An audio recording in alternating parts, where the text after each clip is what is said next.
My name is Reyna Castillo. I am 28 years old, and 3 months ago, I woke up in a hospital room with no memory of how I got there, a tube in my arm, and a detective standing at the foot of my bed telling me that the fire that destroyed my home was not an accident. Someone said it. Someone who knew exactly where I slept. Before I tell you who it was, please like and subscribe to Heartway Stories and drop a comment telling me where you're watching from. It helps more than you know. Now let me tell you everything. That evening started so normally. I remember it so clearly now. The way ordinary moments become permanent once something terrible follows them. I had made soup. Tomato basil, from scratch, the kind my grandmother used to make every Sunday when I was little. I remember stirring it slowly and thinking about nothing in particular. Just the steam rising, just the quiet of my house, just the sound of my daughter playing in the next room. Her name is Rosalie. She was 4 years old at the time. 4 years old, with curly hair and a laugh that fills every corner of any room she's in. That night, she was playing with her blocks, stacking them and knocking them over and laughing every single time like it was the funniest thing in the world. I called her to the table and she came running in her little socks, sliding on the kitchen floor on purpose, crashing into my legs. "Mama, did you see?" she said, like she had just done something extraordinary. "I saw," I told her, and I kissed the top of her head. We ate dinner together. I gave her a bath. I read her 2 stories instead of 1 because she asked me so sweetly I couldn't say no. By 8 o'clock, she was asleep. One arm wrapped around her stuffed rabbit, mouth slightly open the way children sleep like nothing in the world could ever touch them. I stayed awake a little longer. I answered a few work emails. I called my sister and we talked for maybe 20 minutes about nothing important. Then I turned off the lights, checked the locks the way I always do, and went to bed. I never made it to morning. Somewhere around 2 in the morning, I woke up choking. My throat burned. My eyes were streaming. The air was thick and wrong, and for a second I couldn't understand what was happening. Then I saw the light under my bedroom door. That orange flickering light, and I understood. The house was on fire. I screamed Rosalie's name before I was even fully awake. I grabbed the door handle and pulled my hand back from the heat. I dropped to the floor. I crawled to the window. The smoke was so thick, I could barely see my own hands in front of me. I broke the window with the base of my bedside lamp, and I screamed for help into the dark street below. I heard neighbors shouting. I heard sirens starting somewhere in the distance, and I heard Rosalie, somewhere inside the house, crying for me. That sound. I cannot describe what that sound does to a mother. I don't fully remember what happened next. The doctors later told me I had inhaled a dangerous amount of smoke. They said I lost consciousness before the firefighters reached me. They said one of my neighbors, a man who lives 2 houses down and whose name I did not even know, climbed up to my window on a ladder from his garage and pulled me out before the roof came down. His name is Gene. I know his name now. I will know it for the rest of my life. Rosalie was found in her closet. She had woken up and done exactly what we had practiced a dozen times in fire drills I thought were maybe unnecessary. She got low. She went to the closet. She waited. She was treated for smoke inhalation and released the same day. I was not so fortunate. I was in the ICU for 11 days. Smoke inhalation, 2nd-degree burns on my right hand and forearm, a broken wrist from the fall when I lost consciousness at the window. They told my mother, who flew in from Phoenix the moment she heard, that it could have been much worse. She did not find that comforting. She told me later she just sat in the waiting room and held Rosalie and cried. When I finally woke up, really woke up, aware and coherent, the first thing I saw was my mother's face. She looked like she had aged 10 years in 10 days. She was holding my hand so tightly it hurt, but I didn't say anything. I just held on back. The second person I saw was a detective. She was standing just inside the doorway, patient, waiting. She had a notepad in her hand and a careful expression on her face, the kind of expression people wear when they are about to say something they know will be hard to hear. "Ms. Castillo," she said, "I'm glad you're awake. I need to speak with you when you're ready." My mother looked at her and then at me. Something passed between them that I didn't understand yet. "What is it?" I asked. The detective came closer. She pulled a chair to the side of my bed and sat down, which I noticed. She didn't stand over me. She put herself at my level, which told me this was going to take a while. The fire investigators have completed their preliminary report, she said. The point of origin was your kitchen, specifically near the stove area, but the pattern of the burn and the accelerant traces they found are not consistent with an accidental kitchen fire. I stared at her. I'm not sure I was fully processing it. They found traces of an accelerant, she said carefully. Multiple points of ignition. Ms. Castillo, this fire was intentional. The room went very quiet. I could hear machines beeping. I could hear my own breathing. Someone set my house on fire, I said. She nodded. That's what the evidence indicates. My mother made a sound beside me. A small, broken sound she tried to suppress. I looked at her and I saw something on her face that was not just grief and not just fear. It was something more specific than that. Like she had suspected something and had just been told she was right. Mom, I said. What do you know? She looked away. Nothing, she said. I don't know anything for certain. But her voice said otherwise. In the days that followed, I was surrounded by family. My sister flew in and stayed. My aunt drove up from 2 states away. People brought food to my mother's house, where Rosalie and I were staying while I recovered. There were flowers and casseroles and neighbors I barely knew standing on the porch looking sad. And then there was my brother-in-law. My sister's husband. I'll call him what he always wanted me to call him, family. He came on the 3rd day with my sister. He sat in the corner of the living room, quiet, offering nothing. He asked me once how I was feeling, perfunctory, the kind of question you ask when you're checking a box. Then he went back to his phone. I noticed. But I didn't think anything of it yet. What I was thinking about was the house, my house, which had been left to me by my father when he died 2 years earlier. My father, who had worked his whole life and left behind one asset of real value.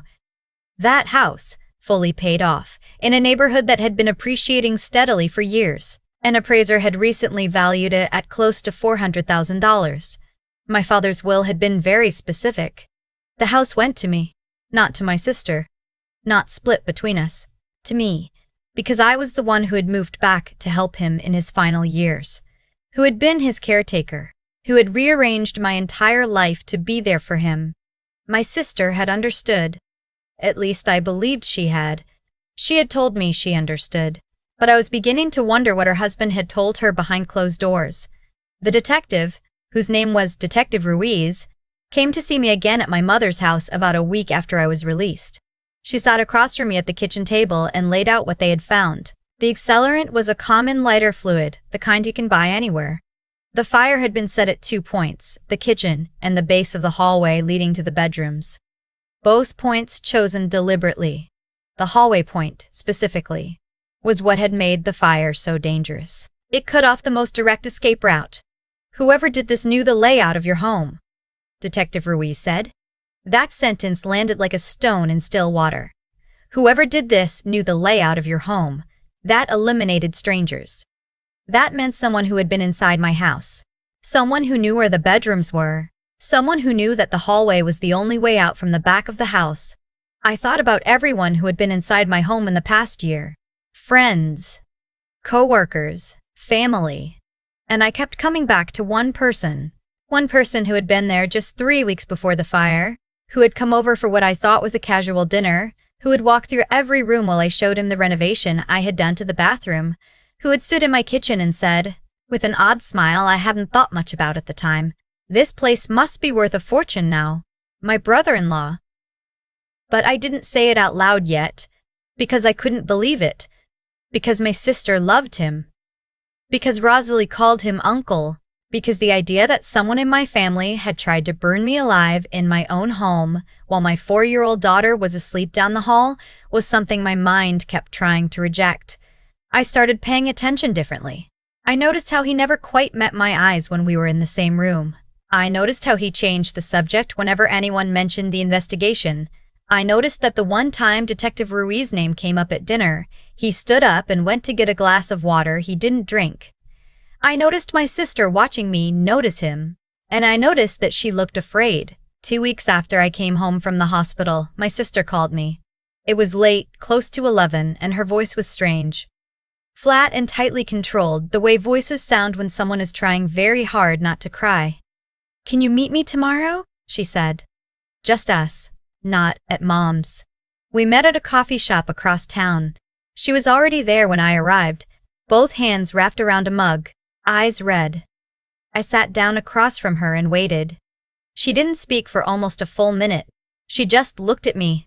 And in that minute I saw my sister, my older sister who used to hold my hand crossing the street, who taught me to braid hair, who called me every week without fail. No matter how busy she was, I saw her breaking. "He asked me about Dad's will," she said finally. 6 months ago. He wanted to know if there was any way to contest it. I went still. "I told him no," she said. "I told him Dad's wishes were clear and I had accepted it and it wasn't a conversation I wanted to have." She swallowed hard. "He let it go. Or I thought he did." She opened her bag and took out her phone. Her hands were shaking. She pulled up a conversation, a text exchange, and slid it across the table to me. I read it. I don't want to put every word here, but I'll tell you what it said. It was a conversation between him and someone I didn't recognize, a name I didn't know, a contact saved only with initials. And in that conversation, he talked about the house, about how much it was worth, about how, if I were gone, the estate would need to be relitigated, about how my daughter was 4 years old and a minor in guardianship was complicated and settlements happened, about how he had looked into it and there were scenarios where my sister, as the surviving sibling, could receive a significant portion of the estate, and there was one message that made my vision go blurry. "It needs to look like an accident. Old house. Old wiring. It happens all the time. Old house. Old wiring. It happens all the time. My home. My daughter's home. My father's home." I looked up from the phone. My sister was crying silently, tears running straight down her face, not wiping them. "I found it 2 days ago," she whispered. "I went through his phone because I had a feeling. I've had a feeling for weeks and I kept telling myself I was being paranoid." She pressed her lips together. "I'm not paranoid." "No," I said. My voice didn't sound like mine. "You're not?"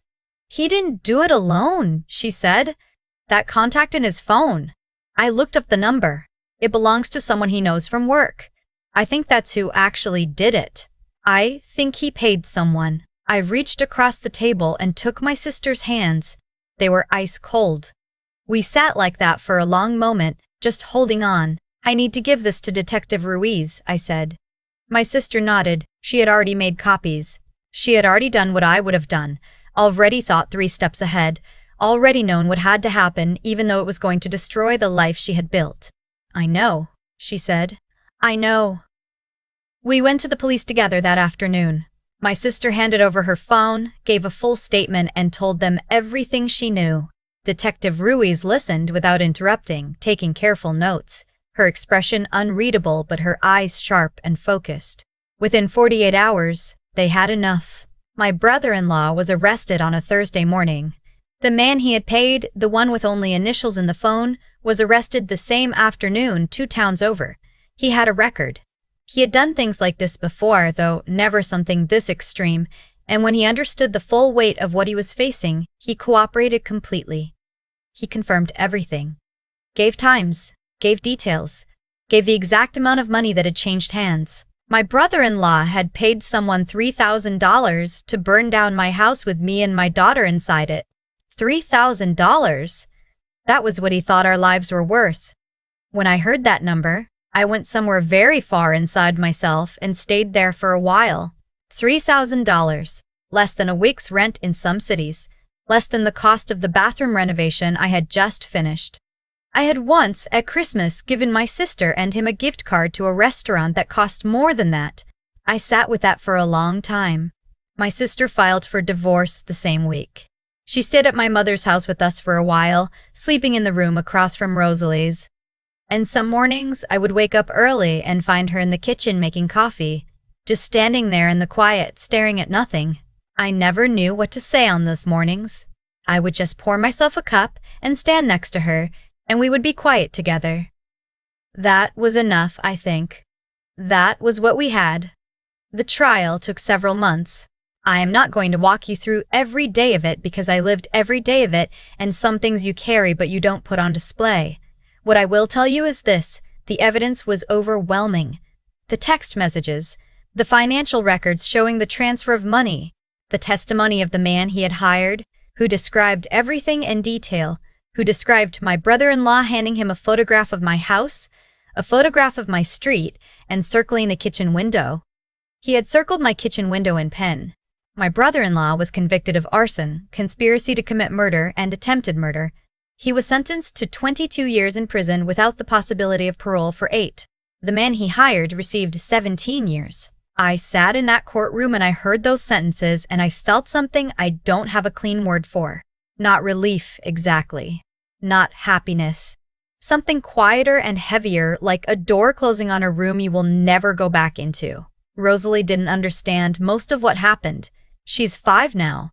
She knows our house burned down. She knows we live somewhere new.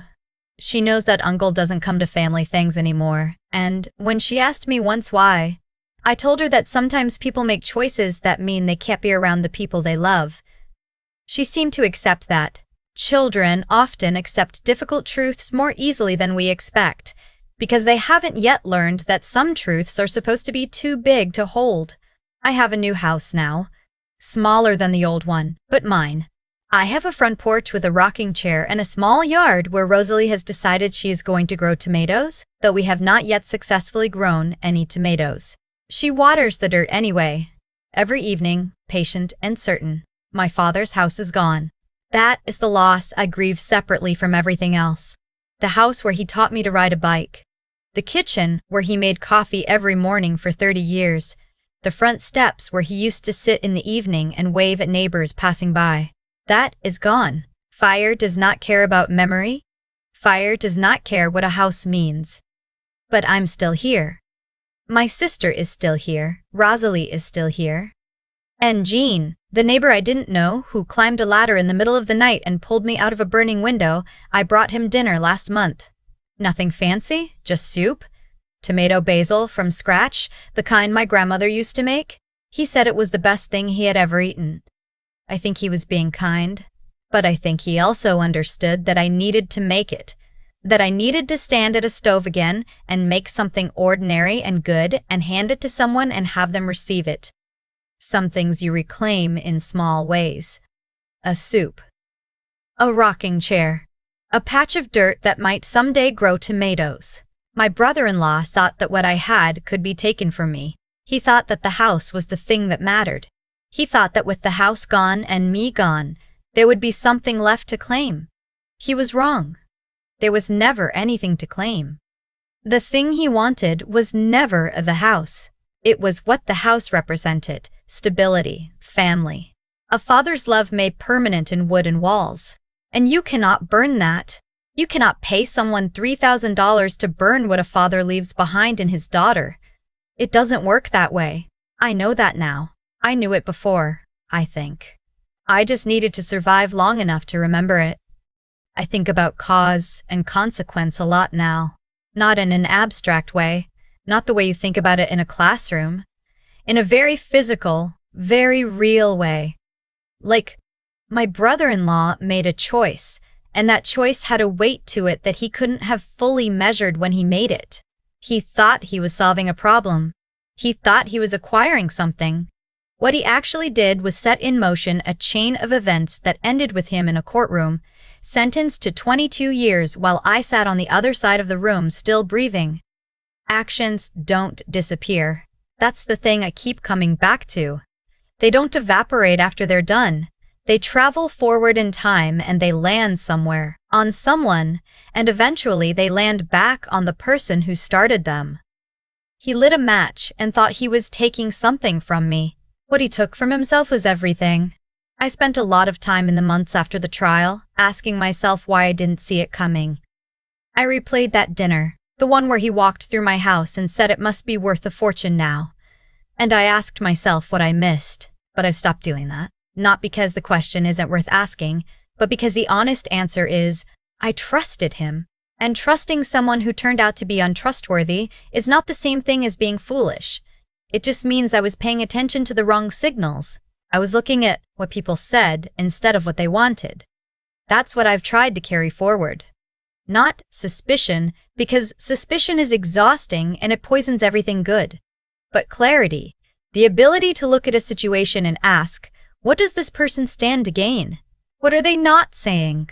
It's not cynicism. It's just attention. It's just being awake in the room you're in. Rosalie taught me something too, without knowing she taught me anything. She woke up in a burning house at 4 years old and she did exactly what she had been told to do. She stayed low. She found safety. She waited. There was no panic that paralyzed her, just a small, clear decision made in a terrifying moment. I think about that more than almost anything else from that night. The intelligence it takes to stay calm when everything around you is collapsing is not something you're born with. It's something you build in small moments, long before the emergency arrives. That's what I want for her. That's what I want for myself. Not a life without fire, because you can't guarantee that. But the kind of character that knows what to do when the smoke comes? My sister showed me something else entirely. She found something devastating and she didn't look away from it. She didn't protect herself by pretending she hadn't seen it. She made the hardest phone call of her life and she sat across from me in a coffee shop with shaking hands and told me the truth. That takes a kind of moral courage that I don't think gets talked about enough. It would have been so much easier for her to delete those messages and never say a word. No one would have known. But she would have known. And she understood, at whatever depth people understand these things, that she couldn't live inside that silence, that it would hollow her out. What he tried to take from me was a house. What he actually took was the version of my family that existed before I knew what he was capable of. That version is gone. I grieve it sometimes, quietly, in the way you grieve things that can't be retrieved. But I'm still here. Rosalie is watering her tomato plants. My sister calls me every Sunday. Jean got a second helping of soup. That's not nothing. That's actually everything.